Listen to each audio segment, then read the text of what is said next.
Welcome to our AC dairy farms అండి. ఇదేంటి వీడు ముగ్గేస్తున్నాడు అనుకుంటున్నారా? అవును, ముగ్గేనండి. కాకపోతే మన డైరీ ఫామ్కి మొదలు పెట్టే ముందు వేసిన ముగ్గు.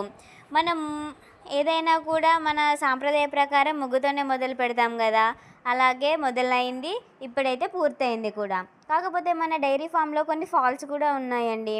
అదేంటో మనం మళ్ళీ నెక్స్ట్ వీడియోలో తెలుసుకుందాం. అలాగే మన డైరీలో ఎన్ని బర్రెలు ఉన్నాయి ఏంటి అనేది కావాలనుకుంటే కామెంట్ చేయండి. మళ్ళీ అదొక వీడియో కూడా చేసేద్దాం. మన డైరీ ఫామ్ అనేది తయారైంది, అంతా అయింది. కాకపోతే ఇందులో మనకి సాటిస్ఫాక్షన్ లేదండి. ఎందుకంటే మనం అనుకున్నది ఒకలాగా, అయింది ఒకలాగా, అయిన తర్వాత కనిపించింది ఇంకొకలాగా. మొత్తానికైతే ఇలా అయితే పూర్తయిపోయింది. కొంచెం కష్టంతో ఎంతో శ్రమించి ఇలా మనం కట్టుకున్నాము. పొలాలలో ఇంత మంచిగా కట్టుకున్నాము, అంత బాగానే ఉంది ఇప్పుడైతే.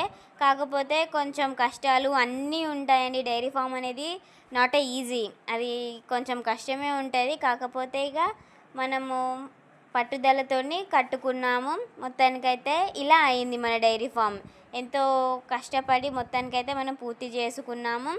నార్మల్లీ అయితే ఎవరైనా కూడా యూట్యూబ్లో చూసి తెచ్చుకోవాలి అన్న ఆశతో తెచ్చుకుంటారు. కాకపోతే తెచ్చుకున్న తర్వాత ఎట్లుంటుంది ఏంది అనేది కావాలనుకుంటే మనం మళ్ళీ ఇంకొక వీడియో కూడా చేద్దాం. అది కూడా ఆల్సో మన ఛానల్ని సబ్స్క్రైబ్ చేసుకోండి, లైక్ చేయండి, షేర్ చేయండి. Thank you for viewing.